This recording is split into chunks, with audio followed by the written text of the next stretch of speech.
किसी पारितंत्र में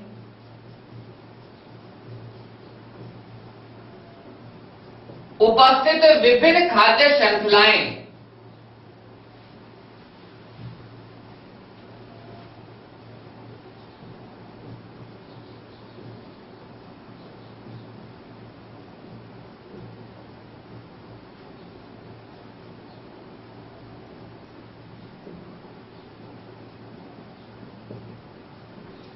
परस्पर अंतर्ग्रंथित होकर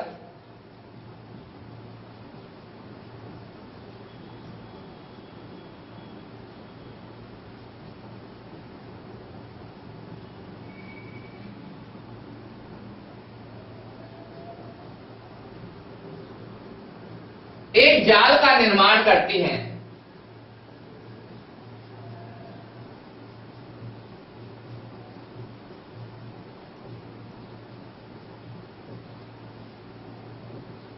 और इस जाल को ही हम कहते हैं खाद्य जाल।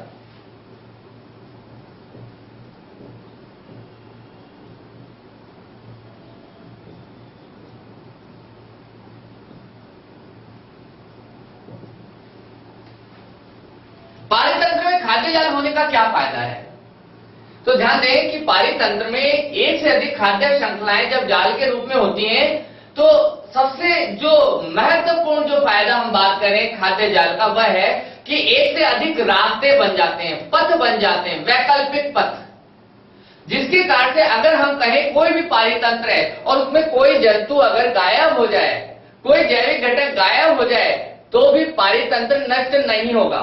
जैसे हम एक उदाहरण देखें, यदि हम कहें घास पारितंत्र में केवल एक ही खाद्य श्रृंखला होती,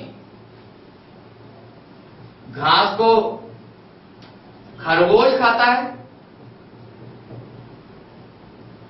और खरगोश को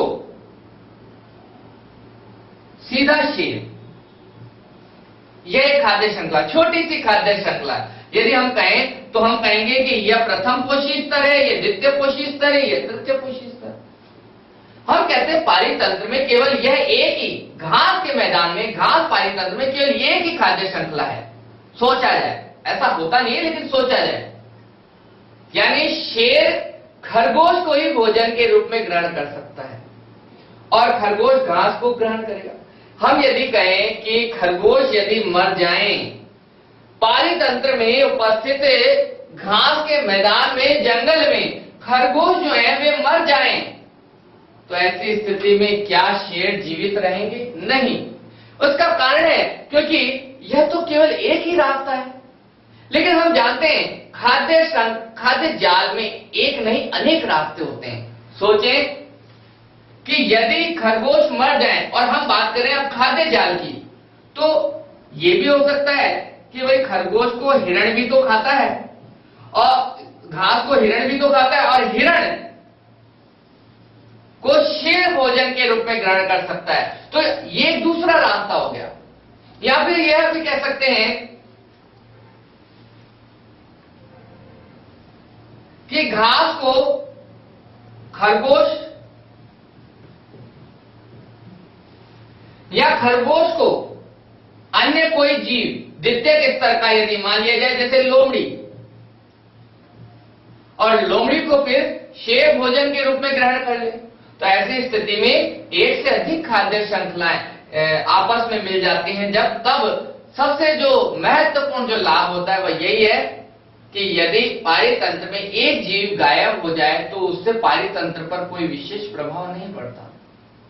यही कारण है कि खरगोश के गायब हो जाने के पश्चात भी सारे शेर नहीं मरेंगे। क्यों? क्योंकि उनके पास भोजन ग्रहण करने का दूसरा रास्ता है। तो पारितंत्र में खाद्य श्रृंखला होने के कारण एक से अधिक रास्ते, एक से अधिक वैकल्पिक पथ पाए जाते हैं, जिसके कारण किसी एक जैविक घटक के विलुप्त हो जाने के कारण पारितंत्र नष्ट नहीं होता है या अन्य जीवों पर उसका कोई प्रभाव नहीं पड़ता है और पारितंत्र संतुलित अवस्था में बना रहता है।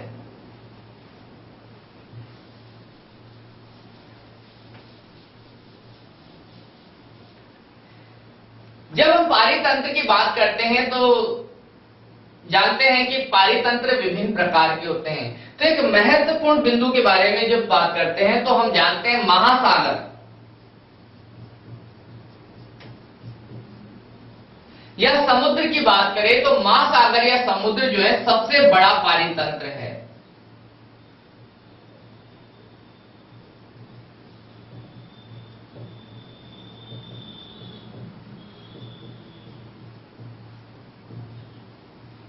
और महासागर या सबसे बड़ा पारितंत्र जो है यह कभी भी नष्ट नहीं होता।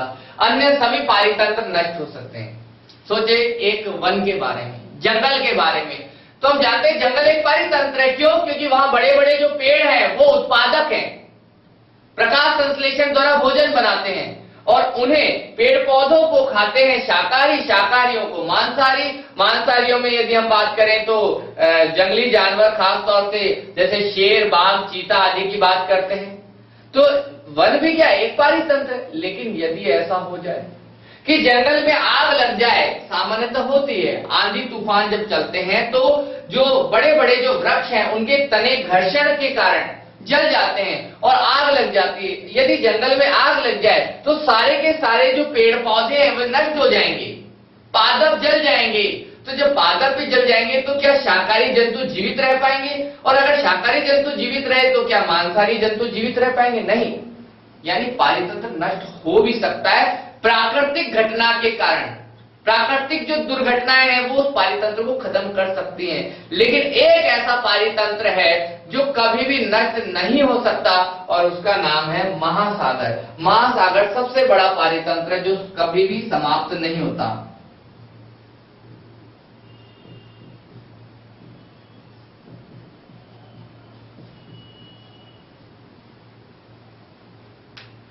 तो हमने देखा खाद्य श्रृंखला और खाद्य जाल के बारे में, और खाद्य जाल के बारे में यही बात की कि खाद्य जाल का होना जरूरी है ताकि पारितंत्र स्थायी बना रहे। एक जीव या एक घटक के नष्ट हो जाने से दूसरे जीव पर कोई प्रभाव न पड़े और प्रकृति चलती ही रहे।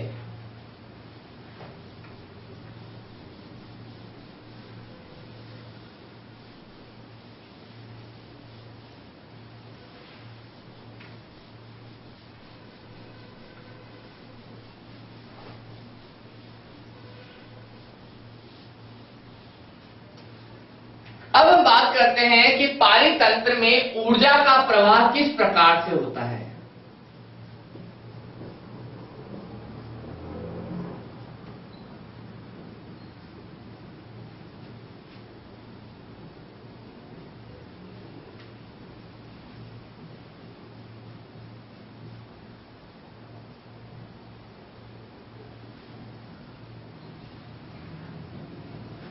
एक खाद्य श्रृंखला के बारे में विचार करते हैं।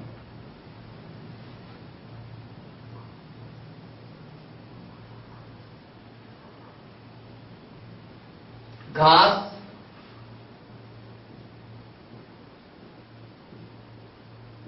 टिड्डा, मेंढक, सांप और बाज, इसे हम कहते हैं प्रथम पोषी स्तर या उत्पादक।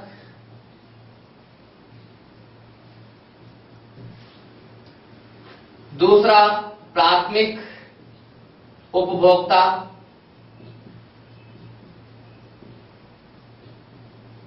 द्वितीयक,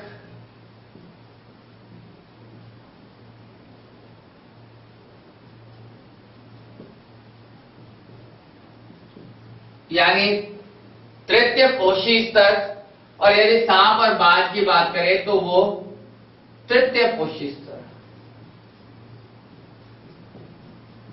क्योंकि ये चरम में आते हैं और हम इन्हें T3 और T4 यानी चौथा और पांचवा पोषी स्तर बताते हैं। हम जानते हैं पौधे जो हैं जब प्रकाश संश्लेषण करते हैं तो उन्हें ऊर्जा कहां से मिलती है, तो हम जानते हैं सूर्य से। तो सूर्य से जो प्रकाश पौधों पर गिरता है उस प्रकाश का कुछ प्रतिशत भाग ही पौधों के अंदर प्रकाश संश्लेषण में काम आता है और पौधे उस प्रकाश ऊर्जा की सहायता से भोजन का निर्माण करते हैं। यदि हम कल्पना करें कि जो घास है या हरे पौधों में प्रकाश संश्लेषण की प्रक्रिया द्वारा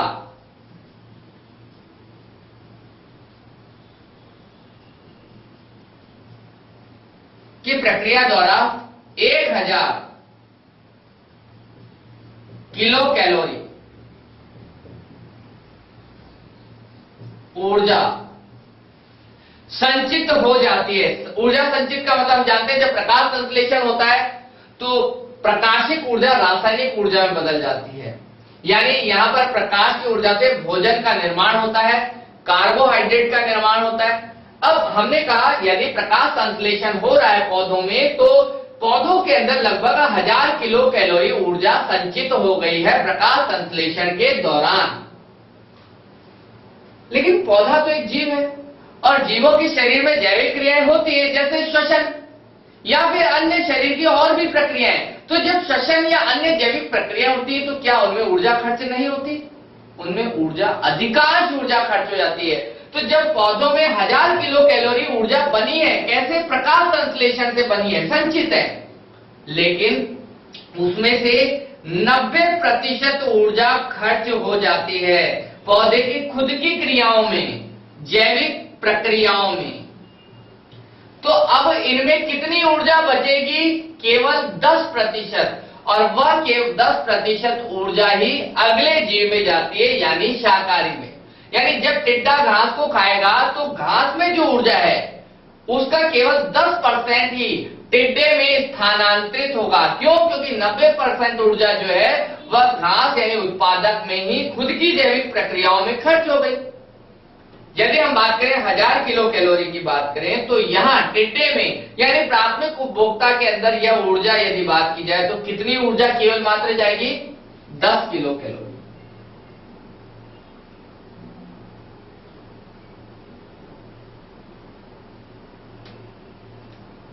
अच्छा, 100 किलो कैलोरी।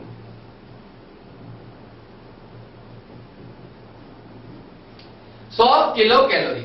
अब ये जो 100 किलो कैलोरी जो ऊर्जा जो प्राथमिक उपभोक्ता के अंदर है, क्योंकि यह टिड्डा जो है प्राथमिक उपभोक्ता है, एक जीव है, तो इसके शरीर में भी तो जैविक क्रियाएं होंगी, तो इसकी 90% यानी 90% ऊर्जा इसकी शरीर की जैविक प्रक्रियाओं में खर्च हो जाएगी।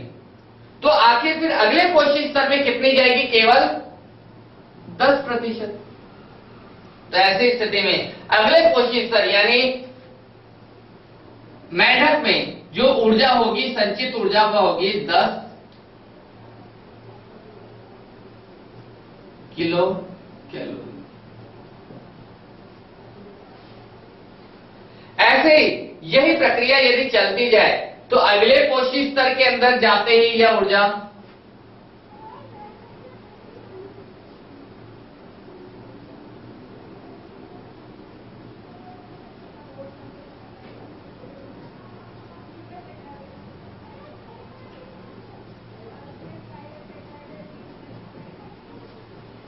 इस प्रकार से एक पोषी स्तर या एक जीव से दूसरे पोषी स्तर में जब ऊर्जा जाती है तो केवल मात्र 10% ऊर्जा ही अगले जीव में जा पाती है। 90% ऊर्जा तो खर्च ही हो जाती है। और इस नियम को कहा जाता है 10% ऊर्जा स्थानांतरण का नियम।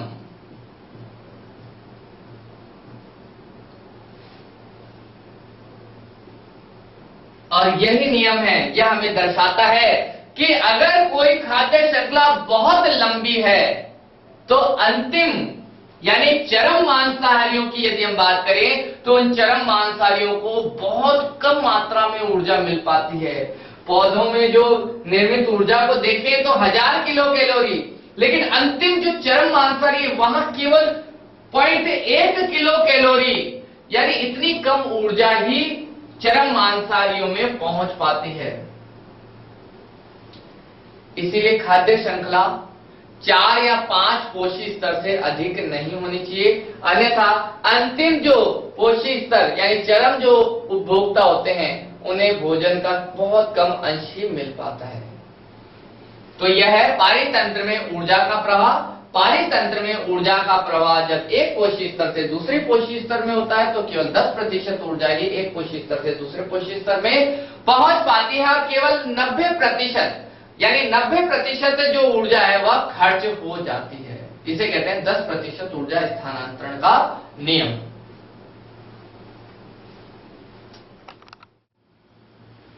पारितंत्र में जब हम खाद्य श्रृंखला की बात करते हैं तो हम एक बात जानते हैं कि पारितंत्र में ये जो जैविक घटक है इन्हें एक नाम से जाना जाता है जिन्हें हम कहते हैं पोषी स्तर। और इन पोषी स्तरों को दर्शाने के लिए कुछ विशेष प्रकार के आलेख बनाए जाते हैं, और उन आलेखों का हम अध्ययन करेंगे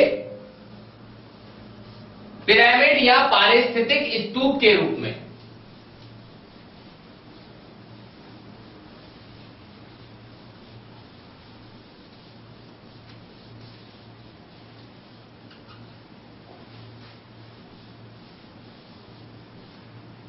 तो हम बात कर रहे हैं पोषी स्तर।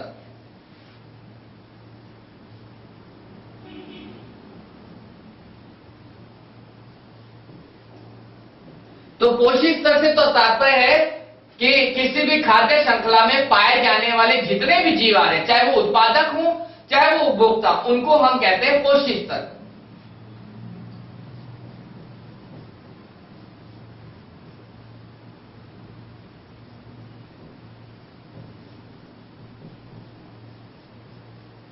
पारितंत्र में उपस्थित सभी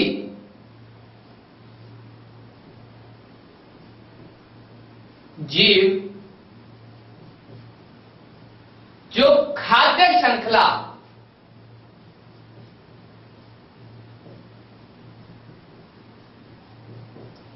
का निर्माण करते हैं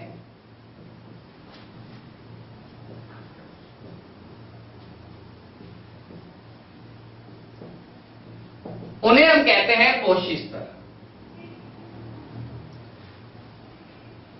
यानी हम कह रहे थे जैसे उत्पादक हैं हरे पौधे, वो प्रथम पोषी स्तर थे, उसके बाद वाले द्वितीय, फिर तृतीय, फिर चतुर्थ, इस प्रकार से पोषी स्तर अलग अलग प्रकार के होते हैं। अब इन पोषी स्तरों को दर्शाने के लिए एक आलेख बनाए जाते हैं, एक ग्राफ बनाए जाते हैं जिन्हें हम कहते हैं पिरामिड या पारिस्थितिक स्तूप।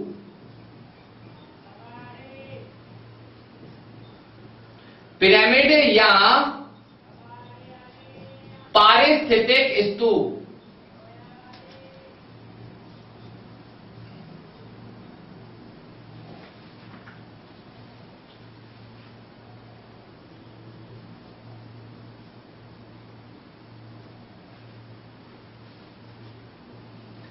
इसके लिए विशेष प्रकार के त्रिकोण आकार के चित्र बनाए जाते हैं।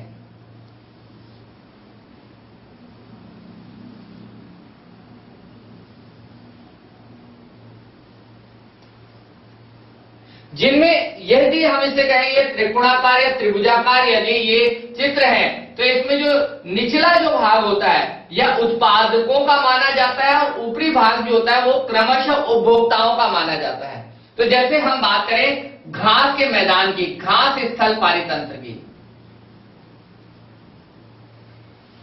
तो घास स्थल पारितंत्र में यदि हम बात करें तो सबसे पहले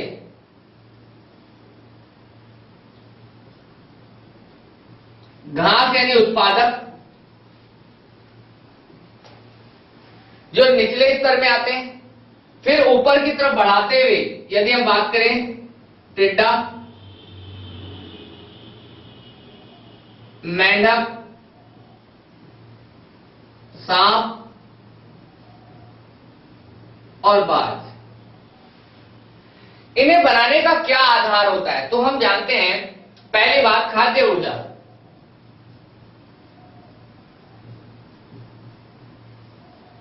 खाद्य ऊर्जा को हमने देखा कि भाई जब प्रकाश संश्लेषण की प्रक्रिया होती है तो पौधों में प्रकाश संश्लेषण द्वारा भोजन बनता है, वह भोजन जो है पौधों में संचित है, तो पौधों में सबसे ज्यादा ऊर्जा होती है, क्योंकि हम जानते हैं हर एक पोषी स्तर से दूसरे पोषी स्तर में ऊर्जा कम होती जाती है। इसीलिए उत्पादक जो है वे निचले स्तर पर है, पिरामिड का चौड़ा हिस्सा बना रहे हैं।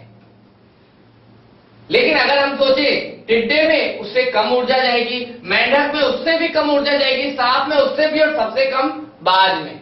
तो ये जो पिरामिड है ज्यादातर ऊर्जा, अगर हम बात करें ऊर्जा के आधार पर बनाया गया पिरामिड मान सकते हैं इसे, तो सबसे ज्यादा ऊर्जा जो होगी उत्पादकों में होगी।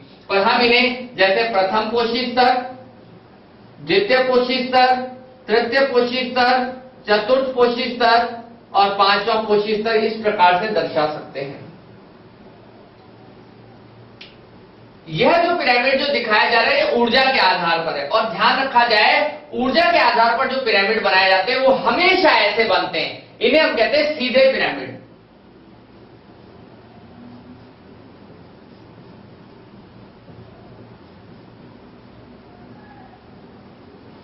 तो पिरामिड क्या है? तो सीधी सी बात है, पिरामिड या पारिस्थितिक स्तूप क्या है? तो हम ये सोच सकते हैं कि किसी भी पारितंत्र में पाए जाने वाले विभिन्न पोषी स्तरों को विशेष प्रकार के त्रिकोण आकार के या त्रिभुजाकार आकार के चित्रों द्वारा प्रदर्शित किया जाता है, और इन्हें हम कहते हैं पारिस्थितिक स्तूप या पिरामिड। ये किस आधार पर बनाए जाते हैं? पहला जो हम बात करें ऊर्जा के आधार पर, जिसे कहते हैं खाद्य ऊर्जा के आधार पर। इसके अलावा खाद्य ऊर्जा के अलावा अन्य भी आधार है जिनके आधार पर पिरामिड बनाए जा सकते हैं, जैसे जैव संख्या के आधार पर और एक जैव भार के आधार पर। तीन ये आधार हैं, खाद्य ऊर्जा के आधार पर, जैव संख्या और जैव भार के आधार पर पिरामिड बनाए जाते हैं। खाद्य ऊर्जा तो हम जानते हैं जैसे पौधों के अंदर या जंतुओं में संचित ऊर्जा। आखिर जैव संख्या क्या है? जैव संख्या मतलब जीवों की संख्या।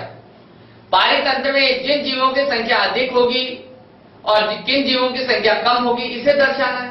तो इससे भी हम सोच सकते हैं, जैसे उदाहरण के लिए हम बात करें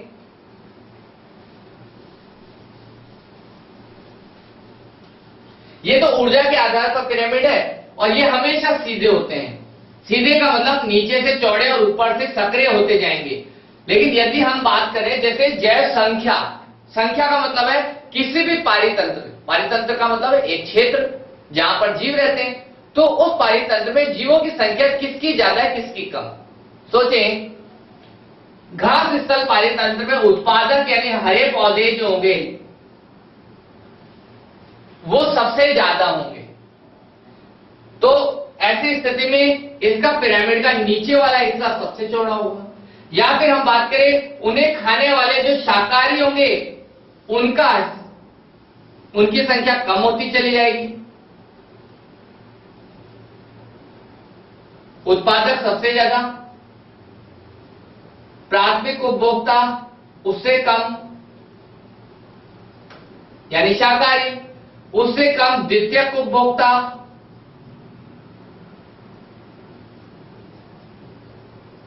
और सबसे कम तृतीयक।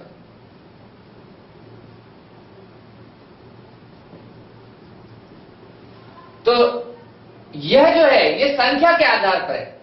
यहां यह सोचा जा सकता है कि क्या संख्या के आधार पर जो पिरामिड है वे भी हमेशा ऐसे ही बनेंगे, नीचे से चौड़े ऊपर से सक्रिय? तो ऐसा नहीं है।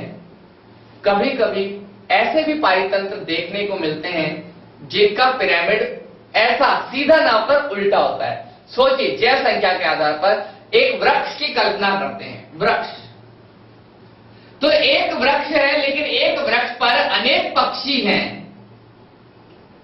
और अनेक पक्षियों पर अनेक पिस्सू या कीट रहते हैं। तो वृक्ष तो एक है लेकिन पक्षी उससे अधिक है और पक्षियों पर कीट उससे भी ज्यादा है। तो इसका पिरामिड यदि सोचा जाए तो इस प्रकार का बनेगा। वृक्ष एक ही है इसलिए इसका हिस्सा कम, फिर पक्षी उस पर उससे ज्यादा और कीट पर पक्षी कीट उससे भी अधिक। तो हम कहें यह भी जैव संख्या का पिरामिड है और यह भी जैव संख्या का पिरामिड है।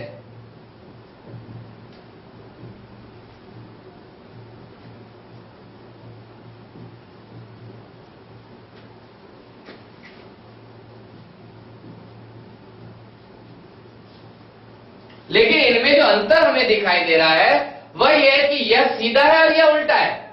यह अगर हम कल्पना करते हैं तो यह घास स्थल का है, घास के मैदान का है, जैव संख्या के आधार पर बनाया गया। और यहां यदि हम कहें तो यह भी जैव संख्या के आधार पर है, लेकिन यह वृक्ष का बनाया गया है। तो वृक्ष पारितंत्र का जैव संख्या पिरामिड जो बनाया जाता है जीवों की संख्या के आधार पर वो उल्टा होता है, लेकिन घास के मैदान में यह सीधा होता है। ऐसे ही जैव हाल के आधार पर पिरामिड बनाए जाते हैं। तो ये पिरामिड की हम बात करते थे कि पिरामिड या पारिस्थितिक स्तूप किसी भी आधार पर 3 आधार बताए हैं, खाद्य ऊर्जा, जैव संख्या और जैव भार। जैव भार का मतलब शरीर के अंदर उपस्थित जो कार्बोहाइड्रेट, प्रोटीन आदि जो शुष्क भार है उसके आधार पर। तो जब पिरामिड बनाए जाते हैं तो वे पिरामिड होते हैं अपेक्षाकृत त्रिकोणाकार या त्रिभुजाकार आकृति के, और इन्हीं के आधार पर पारितंत्र को दर्शाया जाता है चित्रों के रूप में।